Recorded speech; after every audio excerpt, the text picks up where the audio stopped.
로마서 2장 12절부터 15절까지 우리 한 목소리로 같이 봅시다. 무릇 율법 없이 범죄한 자는 또한 율법 없이 망하고 무릇 율법이 있고 범죄한 자는 율법으로 말미암아 심판을 받으리라. 하나님 앞에서는 율법을 듣는 자가 의인이 아니요 오직 율법을 행하는 자라야 의롭다심을 얻으리니 율법 없는 이방인이 본성으로 율법의 일을 행할 때에는 이 사람은 율법이 없어도 자기가 자기에게 율법이 되나니 이런 일들은 그 행심이 증거가 되어 그 생각들이 서로 혹은 고발하며 혹은 변명하며 그 마음에 새긴 율법의 행위를 나타내느니라. 기도하겠습니다. 우리 지난 시간에 39번 문제 살펴봤습니다. 그렇죠? 즉 인간의 본분이 무엇이냐? 인간의 본분, 즉 본분이란 말은 의무란 말과도 같은 말이라고 그랬습니다. 그건 바로 하나님께서 우리에게 나타내어 보여주신 하나님의 뜻에 복종하는 것이다. 하나님이 나타내고 우리에게 보여주신 그분의 뜻에 복종하는 것이 인간의 본분이다, 의무다, 그것입니다. 그래서 오늘은 그러면 이제 그 의무를 또 구체적으로 살펴보는 그런 시간입니다. 40문 봅시다. 하나님께서 자기에게 복종할 규칙으로 사람에게 처음 나타내 보이신 것이 무엇인가?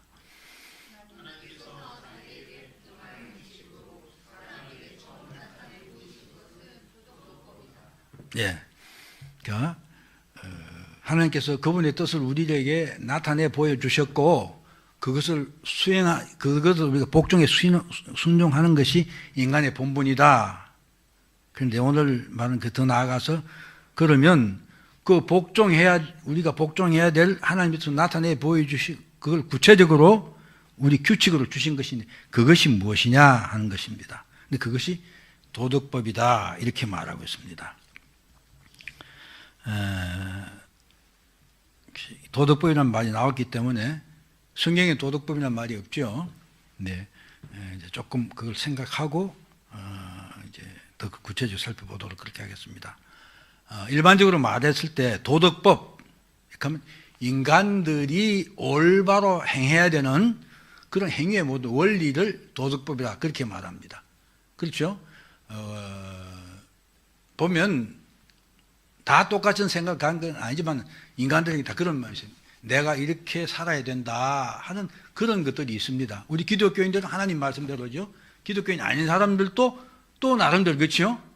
도덕을 말하고 그러지 않습니까? 나쁜 죄를 짓는 사람을 보면 이건 인륜에 어긋나는 것이다. 인륜이라는 것과 똑같은 말이죠. 아무튼 이런 것들을 통칭 말할 때 도덕법이다 그렇게 말한다 이것입니다. 그런데 그러니까 인간이 마땅히 행해야 될 어떤 행위의 원리인데 그것을 말하는 데는 크게 볼 때 두 가지 범주의 이론이 있다는 것입니다. 첫 번째는 기독교적인 도덕법, 그 다음 바꿔 말하면 신본주의죠. 하나님 중심주의의 도덕법, 그 다음에 인본주의, 인간들이 하나님 밖에 있는 사람들이 주장하는 도덕법이 있다. 그것입니다. 기독교적인 도덕법은 무엇인가? 하나님의 특별 계시인 성경에 나타난 것이다. 성경은 우리 그렇죠? 늘 말씀드리고 또 목사님도 말씀하시지만은 성경은 기본적으로는 하나님의 구원의 도리, 그렇죠? 하나님이 우리를 어떻게 구원하신다 하는 것이 큰 한 부분입니다. 그렇죠? 섞여 있을 수도 있고 성경에 따라서 딱 구분해서 로마서처럼 11장 이전, 11장 이후, 에베소처럼 3장부터 6장까지, 4장부터 6장까지 이렇게 딱 거의 이렇게 구분되어 있는 것이 있지만 또 섞여 있는 것도 그렇습니다. 아무튼 그러나 뭉덩거리면 원리, 그 다음에 그것을 우리가 어떻게 행해야 되느냐 이렇게 나눠집니다. 그렇지? 성도들의 올바른 행위의 원리. 그러니까 구원의 원리를 지금 말하는 것이 아니라 도덕법이라는 것은 성경에서 말한 행위의 원리죠. 그것을 나타내는데 그게 우리가 지난 시간에 본 대로 그게 바로 뭡니까? 하나님의 뜻이다 이것입니다. 그렇죠? 하나님은 우리들이 어떻게 살아야 될 것을 가는 우리는 뜻을 갖고 계신데 그것을 성경 말씀을 통해서 성경 말씀 속에 도덕법으로, 그러니까 인간의, 우리들이, 그리스도인들이, 아니, 모든 인간들이 행해야 될 기본 원리를 보여주셨다. 나타내 보여주셨다. 그게 성경이죠. 그래서, 이것은 여기 제가 반복해 설명을 하는데, 우리 수행해낸 규칙이다. 도덕법이다. 그러므로 도덕법은 하나님의 뜻을 행하도록 하는 행위의 규칙이다. 우리 삶의 규칙이다 이거죠. 그렇게 당연히 이건 의무가 되는 것이죠. 왜? 하나님 뜻 복종하는 것이 의무니까. 그런데 이제 인본주의자들은 한마디로 말하면 하나님의 뜻을 행하는 것, 그렇죠. 그걸 구체적으로 해놓은 것이 도덕법이다. 근데 인본주의는 당연히 인간 중심이니까 그렇지 않죠. 인본주의의 근본 정의는 이렇습니다. 물론 뭐 인간들 이론상에서 인간이 본성이 악하다고 말하는 사람도 있고 선하다고 말하는 사람이 있지만은 인본주의 도덕법 기본은 인간의 본성이 선하다는 것을 전제로 하고 있어요. 그래서 모든 사람은 본능적으로 선을 추구한다는 거예요. 우리 보면 많은 사람들이 실제 이런 말을 합니다. 그렇죠? 사람이 우리가 악한 너무 세계 악이 많기 때문에 악하다 그러지만 그러나 결국 이렇게 토론도 하고 텔레비전에 나와서 떠들기도 하고 하는 결국 그렇지만 보면 결국 인간은 선을 지향하는 게 마음속에 있다는 것이에요. 그래서 그것을 추구하는데 그것을 어떻게 해야 될 것인가 하는 규칙이 도덕법이라는 것입니다. 그렇기 때문에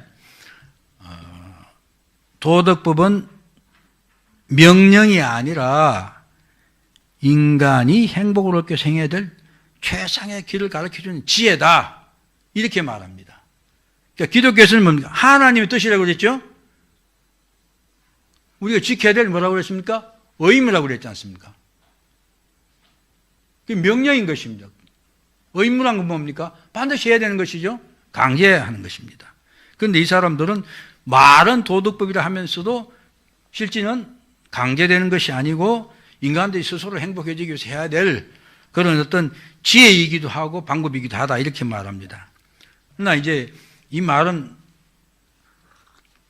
만약에 이렇게 말하려고 하면 도덕법이라는 말을 사용하지 않아야 되죠. 법이란 말이 뭡니까? 법이라는 것은 강제 규정이죠? 그렇지 않습니까? 세상에 법이 있어요.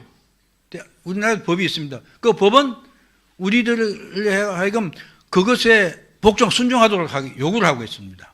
법이란 근본적 그런 개념이다. 그렇기 때문에 만약에 이것을 인본주의자들만 것을 도덕법이라 이렇게 말하면 말이 안 된다 하는 말 제가 뒤에 붙여놨습니다. 결국 도덕법이라고 말하면 그렇기 때문에 우리가 기독교에서는 이것을 성경에서 말하는 우리들 하여금 하나님의 뜻에 순종하기 위해서 행해야 될 이런 것들을 우리가 강제되고 있는 그런 것들을 도덕법이다 이렇게 말하는 것이다 이것입니다. 그래서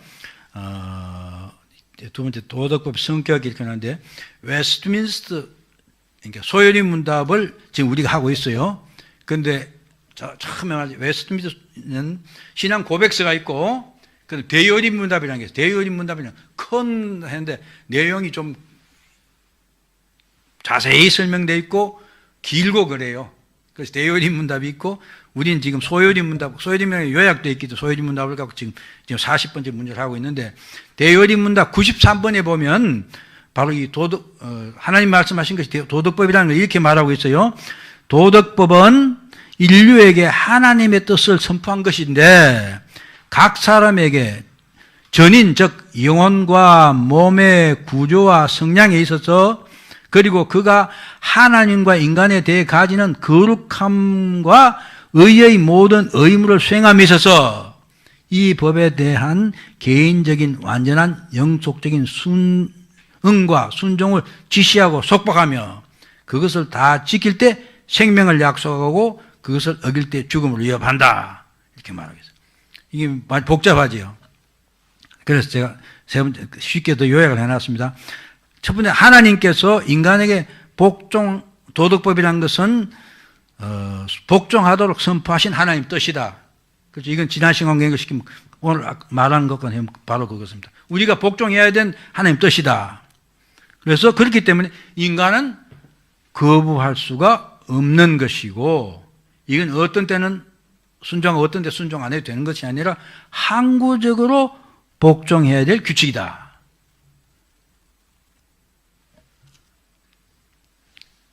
창세기 2장 17절 제가 이렇게 그런데 맨 처음 주신 것이기 때문에 이걸 써놓은 것입니다.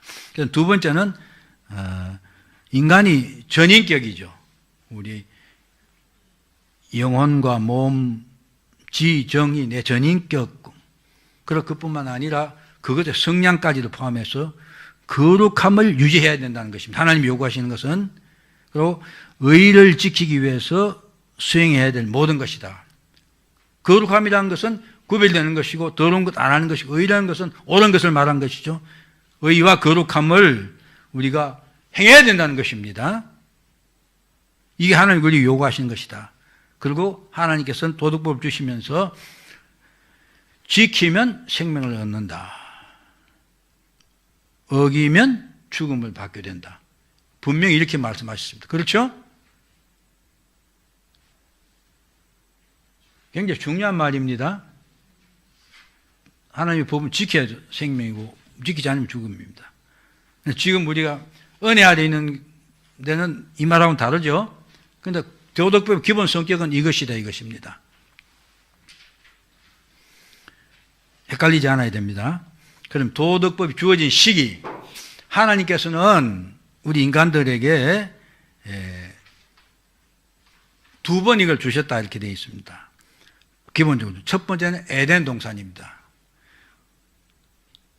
이게 창세기 2장 17절이죠. 하나님께서는 아담과 하와를 창조하신 후에 에덴 동산 살게 하시면서 선악을 알게 하는 나무 열매 먹지 말라. 먹으면 정령 죽으리라. 반드시 죽는다. 그렇게 말씀하셨습니다. 그렇게 하고 그 외에도 하나님이 여러 가지 필요한 것들을 말씀하셨을 것입니다. 그걸 다 포함해서 에덴 동산에서 하나님께서 주셨다. 그래서 이것을 웨스트민스터 소요리 문답 92번에 보면 이렇게 말하고 있어요. 무죄 상태에 있는 아담과 그 안에서 모든 인류에게 선악을 알게 하는 나무의 열매를 먹지 말라는 특별한 명령 외에도 계시된 순종의 법칙과 도덕법이 있다. 이렇게 말하고 있습니다. 그러니까 하나님께서는 우리 성경에 나타나는 것은 선악을 먹지만 먹으면 죽는다 했지만 또 다른 명령도 했다 이것입니다. 그런데 성경은 이 규칙, 하나님 명령을 어기면 죽는다 하는 것이 우리 인간, 모든 인간의 양심에 있다. 그렇게 로마서 오늘 읽은 2장 14절 15절 율법이 없는 이방인이 본성으로 율법의 일을 행할 때는 이 사람은 율법이 없어도 자기가 자기에게 율법이 되나니, 이런 일들은 그 양심이 증거되어 그 생각들이 서로 혹은 송삼 혹은 변명하며 그 마음속에 율법을 행위 나타내니라. 이게 로마서 오늘 읽은 말씀이죠. 즉 아까 뭐라는가, 인본주의자들도 인간에게는 선을 행하고 살고자 하는 마음이 있다는 것이에요. 그것 자체가 하나님께서 이미 모든 인간에게는 그런 마음을 주셨다 이것이죠. 그럼 두 번째는 어디서 하나님께서 도덕법을 주셨습니까? 시내산이죠. 하나님께서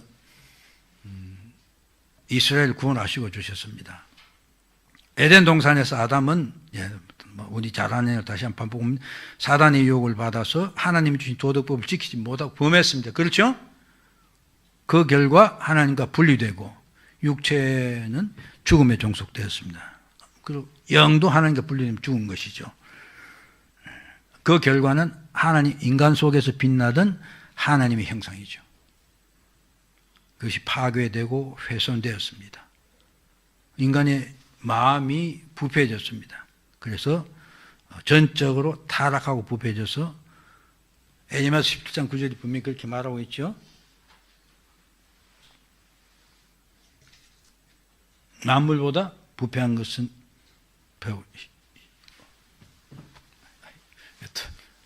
에레미야서 17장 9절 만물보다 거짓되고 심히 부패한 것은 만민이 누가 이라리요. 그죠? 그래서 인간은 완전히 타락했기 때문에 스스로 선을 알 수도 행할 수도 없는 전적으로 무능한 존재가 되었다. 결국 도덕법을 완전히 지킬 수 있는 상태가 아니라 지킬 수 없는 존재가 되었다 이것입니다. 자, 그래서 그 결과 어떤 인간도 도덕법을 완전히 행하며 생명을 얻을 수 없게 되었다. 그게 로마서가 주장하고 있는 거고 우리가 경험하는 바입니다. 그렇죠?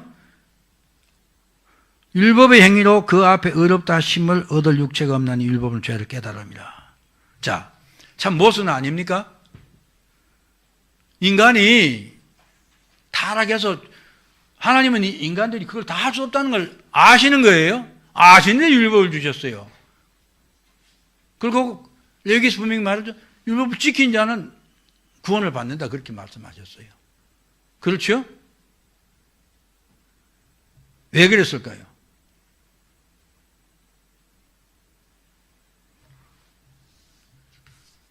우리 박 집사님은 하나님 율법을 다 지키지 못하기 때문에 지옥 갑니까? 아니죠. 분명히 아니죠. 이제 거기에서 온 우리가 하나님 왜 율법 주신 목적에서 알 수 있습니다. 자, 그래서 하나님께 왜 그랬냐? 참 생각하면 이상하냐? 하나님이 인간이 못하는 거 알면서 왜 주고 그걸 지키면 산다 그런 말씀 하셨나 이거죠.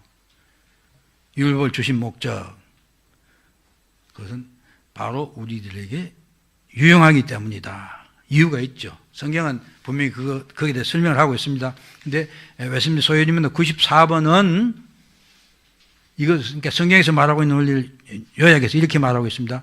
비록 타락 후에는 아무도 도덕법에 의하여 의와 생명에 이를 수 없으나, 그걸 제가 갈라놓고 로마서 8장 3절을 다시 인용해 놨습니다. 곧 띄어서 이제 도덕법은 중생하지 못한 자나 중생한 자에게 각각 소용이 있다 이것입니다. 필요가 있습니다. 하나님 그렇게 의미 없이 주신 것이 아니라는 것이죠. 아니라 또한 모든 사람에게 공통적으로 크게 소용이 된다. 이렇게 말하고 있습니다. 즉 율법은 중생하지 못한 자들뿐만 아니라 중생한 자들에게 유익하기 때문에 주셨다. 그러면서 다시 대요리문답 95번에 가면 그 이유를 이렇게 설명을 하고 있어요. 결국 성경에 있는 말씀을 이렇게 요약해 놓은 것입니다. 첫째, 도덕법은 모든 사람에게 하나님의 거룩한 본성과 뜻과 그들이 따라야 할 의무를 알게 한다 이것입니다. 하나님이 우리에게 도덕법을 주시니 다 행할 수 없다는 거 아시지만 주신 이유가 첫 번째 이유가 무엇이냐? 모든 인간에게입니다. 기독교인이나 그리스도인 아닌 사람들이거나 인간에게는 하나님의 거룩한 본성과 하나님의 뜻을 따라야 될 의무가 있다 하는 건 다 알아라 이것입니다. 좀 비교가 될지 모르겠는데 세상에도 법이 있죠? 그렇죠? 죄 짓는 사람이 있고 죄 안 짓는 사람이 있어요. 어떤 법을 범한 사람이 있고 안 범한 사람이 있어요. 법이 어떤 걸 금하고 있다 그러면 그 금한 건 모든 사람이 범한 사람도 알고 안 범한 사람도 안다 이것입니다. 그래서 안 범한 사람은 내가 안 해야지 그래야 벌을 안 받지, 범한 사람은 그렇기 때문에 내가 벌 받아야 된다는 것도 알게 하는 것이다. 율법도 마찬가지다 이것입니다. 도덕법도 마찬가지다. 하나님 그런 목적에 주셨다. 그러니까 예를 들어서 제가 거룩의 의무를 이제 신구약 성경에서 공이 말하고 있죠. 레위기 19장 2절에서는 너희는 거룩하라. 이는 나 여호와 너희 하나님 거룩합니다. 이렇게 말하고 있습니다. 그러니까 우리 인간에게는 하나님 닮아서 거룩할 의무가 있어요. 그렇죠? 근데 우리는 다 거룩하지 못하면 압니다. 그러나 거룩할 의무가 있다는 걸 알게 하셨다. 이것입니다. 율법을 주신 목적이 첫 번째 그것이다. 두 번째는 이제 더 나아가서 사람이 그것을 지키는 데는 무등하다는 것과 본성과 마음과 생활의 죄악이 더 우리가 범하는 내 본성이 예수도 안 되니까 내가 죄인이구나 뿐만 아니라 죄를 범하고 이게 잘못된 것이다, 나쁜 것이다, 그 율법을 통해서 알게 되는 것이죠. 그렇죠? 그래서 하나님께서는 우리 자신이 그걸 하는데 무능하다는 것과 또 우리 본성이 더러운 것이다, 에레미야 17장 9절에 쓴 것처럼 인간의 마음이라는 게 더럽다, 그렇게 말하고 그런 깨닫게 확신하게 알게 하시기 위해. 세 번째는 그렇기 때문에 하나님 앞에서 인간들로 하여금 내가 이거 할 수 없구나 하는 것 참 안타깝고 답답하죠. 또한 내가 죄인이구나 하는 걸 느껴서 겸손하게 한다, 그것입니다. 그렇죠? 저 여러분들이 늘 탄식하며 기도하는 이유가 뭡니까? 정말 말씀 순종하고 그대로 살고 싶은데 안 되죠. 다 안 된다면 이상하고, 그렇죠? 안 될 때가 자주 있습니다. 그럴 때마다, 그렇죠? 제가 어제가 토요일 날은 주일 준비한 데만 쓰고 다른 데는 일치 안 하는데, 제가 지난 일주일 동안 우리 손녀가 돌보는 애가 독감이 걸렸어요. 월요일 학교 갔더니 열 난다고 그래요. 아무래도 좀 이상해. 애를 이제 이렇게 키워봤으니까 딱 일보서 경험으로 알아요. 딱 애가 이게 이상하게 넘어간다는 게 딱 감이 와요. 근데 오히려 엄마 아빠들이 잘 몰라요. 그러니까 키워보고 또 애들도 키운 게 두 번째니까 그렇겠죠. 딱 감이 와요. 병원에 내려갔더니 하더니 내일 와서 검사 받아보세요. 독감이 지금 유행입니다. 그래서 근데 보니까 얘가 학교를 보냈는데 갔다 왔어요. 어제 나한테 하는 이야기가, 할아버지 5시 교육 시간에 어지럽더라고 그래요. 그 어지럽다 열이 많이 났다는 이야기예요. 그치는 모르지만은. 그래서 다시 이제 검사 데려갔어요. 했더니 독감 판정이 났어요. 그러니까 얘가 학교도 못 가고 독감 걸렸으니까 뭡니까? 의사가 원래 못 가게 돼 있대요.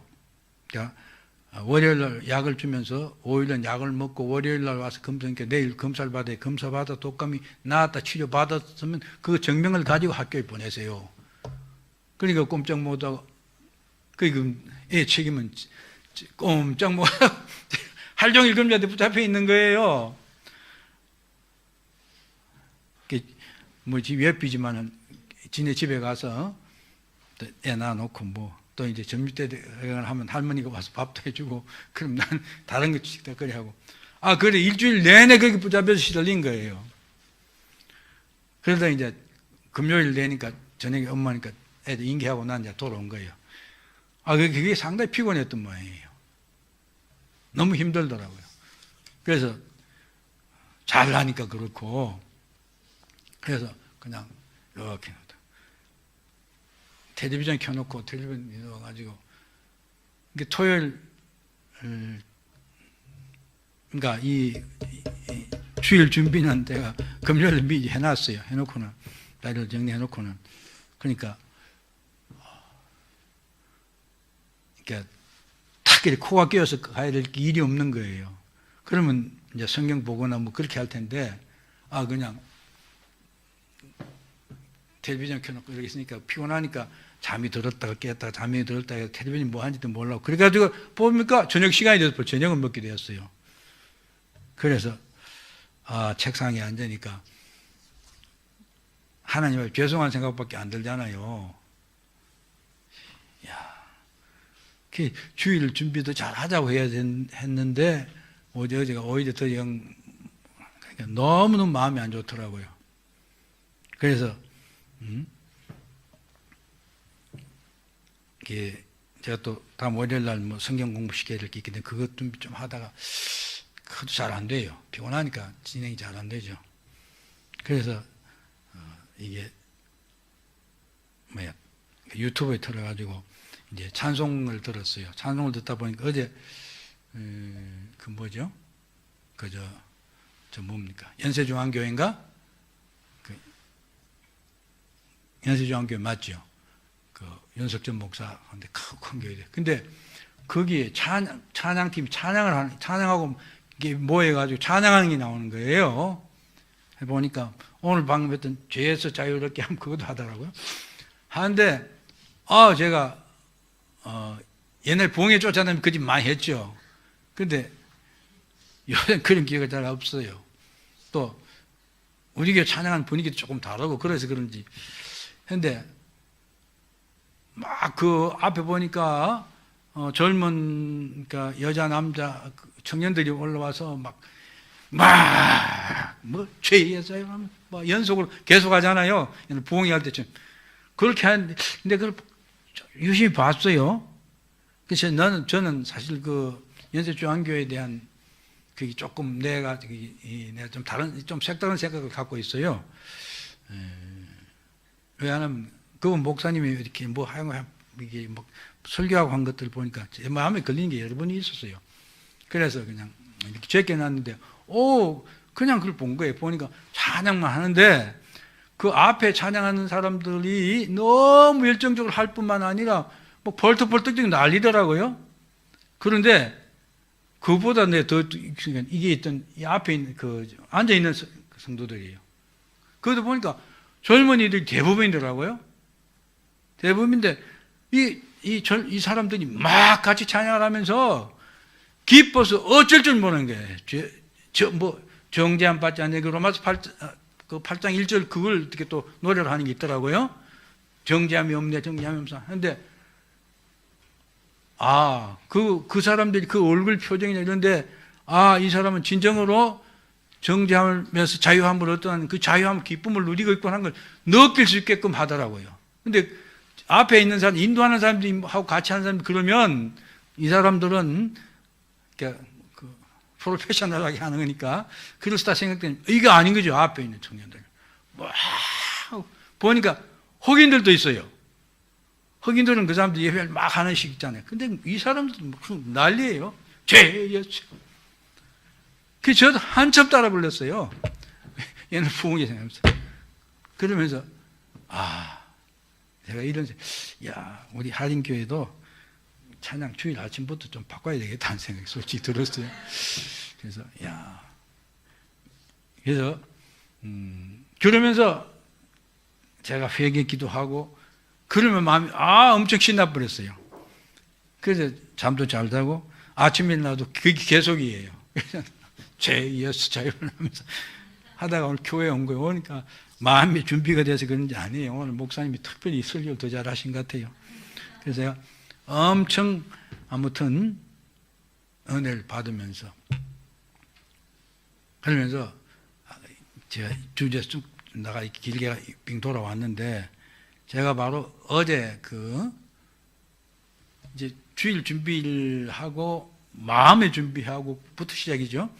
그렇게 해야 된다고 생각했는데 피곤하니까 이렇게 자꾸 누웠다 깼다 누워서 그냥 깼다가 텔레비전 왱왱왱 켜놓고 그러면서 제 자신이 부끄러운 모습을 제가 본 거죠. 더 완전히 준비하고 해야 되는데 결국 나는 별 수 없는 또 그런 생각이 드는 거죠. 그렇게 했을 때 내가 하나님 앞에 죄인임을 깨닫게 되고 다시 회개에 기도하게 되고 그런 것들이 있었다 하는 이야기를 인간들 하여금 바로 하나님의 말씀이 있기 때문에 그렇죠. 하나님 법이 있죠. 율법이 있죠. 그게 거울이 되니까 날 비추니까 내가 맹생이 목사인데 그래서 나의 부끄러운 모습을 보면서 겸손해지고 낮아지지 않을 수 없더라 하는 경험을 말씀드린 것입니다. 그 다음 4번 그리스도와 그의 완전한 순종의 필요성을 더 분명히 알게 된다. 그렇죠. 나는 해결할 수 없는 거예요. 해결이 안 되는 거예요. 그렇죠. 그러니까 결국 예수 그리스도로 말미암아 우리가 죄에서 자유함을 얻게 되는 것 아니에요. 그러니까 그리스도가 이게 완전한 하나님 뜻에 완전히 순종하여 율법의 의의를 완전히 이루고 그래서 그 의를 내게 전가해 주셔서 내가 구원받게 되었구나. 내가 자유함을 얻게 됐구나. 예수님 아니면 그 길이 없죠. 그렇게 그런 걸 더 절감하게 된다. 하나님의 법이 있으므로 그걸 알게 된다 이것입니다. 없으면 모르죠.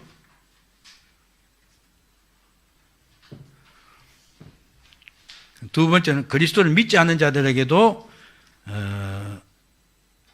앞에 건 일반적으로 말한 것이고, 이제 두 번째 그리스도를 믿지 않는 자들에게도 도덕법이 필요하기 때문이다. 이게 성경에서 말한 대로 중생하지 못한 자들에게 그들의 양심을 일깨워서 다가올 진노를 깨달은 사람은 결국 하나님 앞에 나오게 피하게 되겠죠. 그래서 두 번째 그리스도를 인도한다. 그리스도 밖에 있는 사람들이. 그렇게 하고 그들이 죄의 상태에 길이 계속 머물러 있을 때에는 그들로 하여금 핑계할 수 없게 한다. 저주하되 있다는 걸 알게 한다. 그래서 우리 복음 전하는 것이 중요하다는 것이죠. 주님께서 땅끝까지를 복음 전하는데 그 이유가 그것일 것입니다. 누가 가서 하나님 앞에 가서 이제 재판을 받는데, 그렇죠? 최후의 심판 때 갔는데, 너는, 이렇게 악한 행위를 이게 살아서 너 지옥 가라. 왜 예수 안 믿었냐? 왜 죄사함을 안 받냐? 그 길이 다 있었는데, 했을 때, 아무도 내게 예수 믿어 구원받는다고 말하는 사람이 없었어요. 그렇죠? 그런 말 할 수 있겠죠? 충분히 할 겁니다. 그리스도인들의 책임이 사실은 우리의 사명이 그렇게 중요하고 큰 것입니다. 하나님 율법을 주시고, 그렇죠? 그걸 통해서 핑계할 수 없게 하고 는 저주하되 있다는 걸 알게 하시는 것입니다. 그런데 이거 아무도 안 알려줬으면, 그렇죠? 당연히 예수 믿지 않고 구원받지 못하면 지옥 가는 사람이야. 이걸 알려줘야 될 책임도 우리에게 느끼게 하는 것입니다. 또 당사자들이 피할 수 없게 하는 것이죠. 특히 성도들이 필요한 이유, 세 분 성도들이 다시 좀 구분해 놨습니다.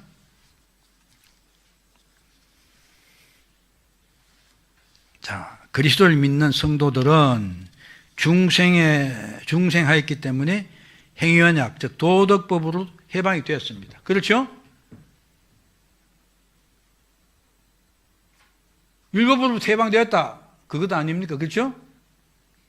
율법이 곧 도덕법인 것입니다.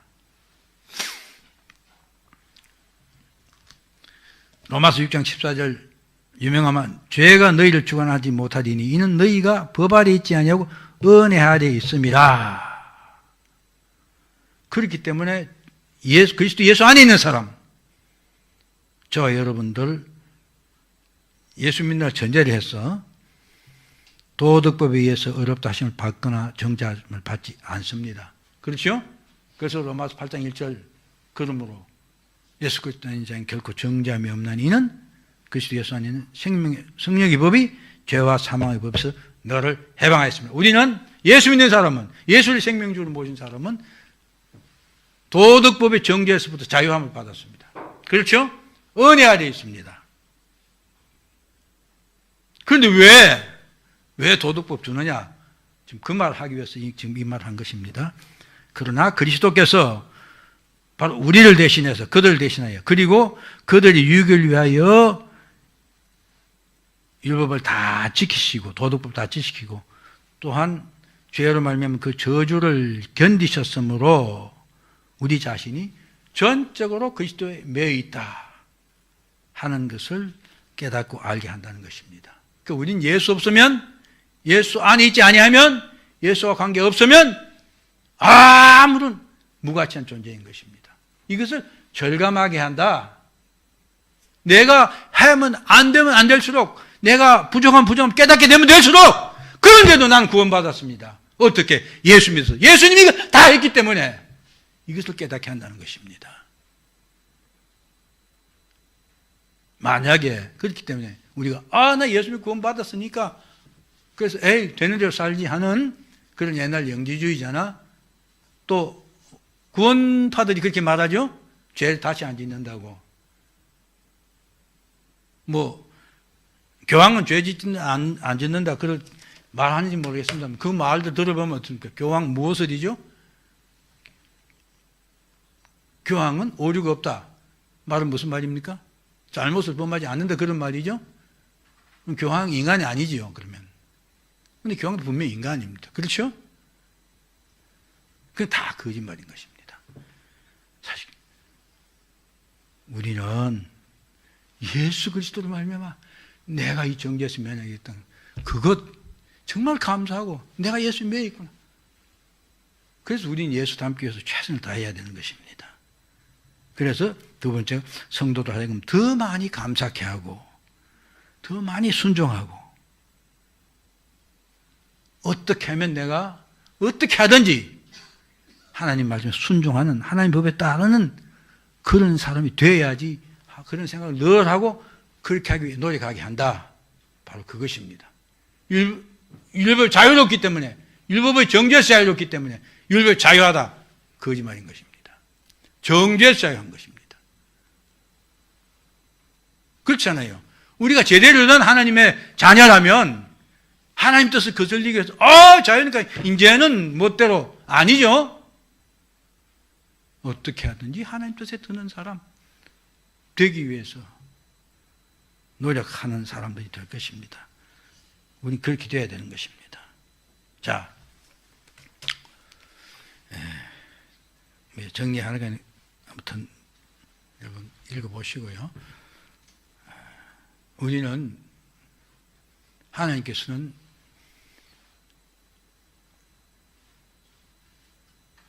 이스라엘 백성들 구원해 내놓으시고 오늘 우리로 말하면 그리스도 안에서 구원받게 해놓은 사람들에게 뭡니까?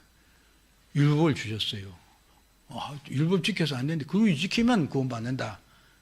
모순같이 보이지 않습니까? 그러나 오늘 우리 살펴본 대로 놀라운 하나님의 뜻이 있는 거죠. 우리 바로 그 율법을 보고 내가 그 미치지 못한다는 걸 깨닫고 겸손하고 낮고 그리스도를 말미암아 이게 내게 주어졌구나 하는 걸 깨닫게 하기 위해서 우리에게 주신 것입니다. 세상 사람들, 밖에 있는 사람들에게는 너는 예수 믿지 않으면 멸망받는다는 것.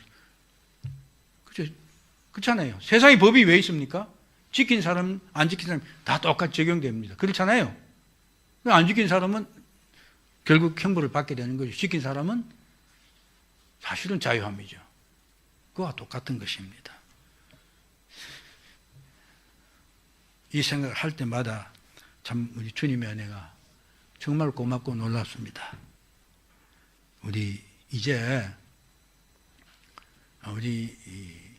제가 아까도 내 자신을 고백했던 것처럼 우리 모두가 어떻게 하든지 하나님의 뜻에 따라서 하나님 말씀에 순종하는, 그래서 하나님 기쁘시게 하는, 하나님도 그러실 겁니다. 여러분들이 성화가 진행되는 모습을 보시고 있지 않습니까? 그렇던 녀석이지. 근데 많이 우리가 애기들 자식들 키우면서 크면 참 기뻐하고 하잖아요. 하나님께 우리가 그런 기쁨을 드려야 될 것입니다. 어떻게? 그리스도인으로서 성장하는 것을 통해서 하나님께 기쁘시게 하는 그런 우리 모두 되기를 진심으로 소원하고 축원합니다.